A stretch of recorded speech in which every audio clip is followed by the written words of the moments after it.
I'll mark it big enough, and then I'll do what you call a crow's foot. That way I know at least it's in the center. So like when he was cutting, he marked kind of slightly at a little angle. Well, by the time I put my square on it,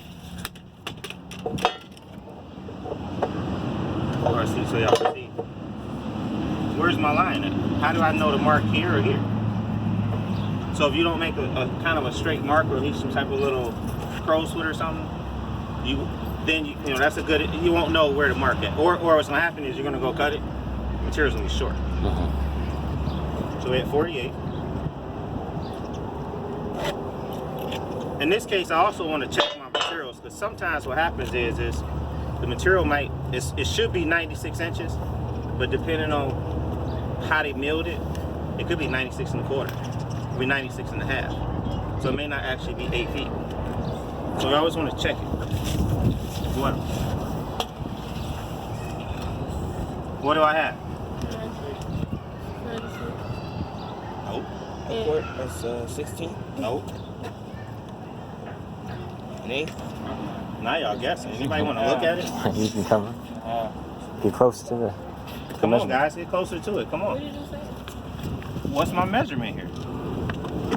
8 feet and a half. A couple hairs short. Right. So I got 96 inches, but it's longer, which is a good thing. So now we can get 2 4-foot pieces out of this. It's 96 and 3/8. We know our blade is how thick. Remember? Our blade typically is about an 1/8 inch thick. That means we can get at least 2 clean cuts out of this and still have an 1/8 inch left over. Almost, right? But that 1/8 inch is going to be eaten up out of the blade, so we can get 2 clean cuts. Which way you go? From that way? What you want to do is, depending on what you're building, you want to check to make sure your material is square before you even cut it. Our material is square. Just check the end of it. If it's not square, just pull it back a little bit, mark your line, cut it. It's square. If we're working on some sawhorses,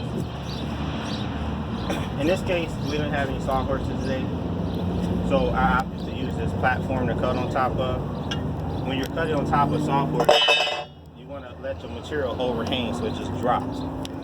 Here, I'm gonna let you just cut on top of the platform because the material won't cave in on you, so it won't create a bind.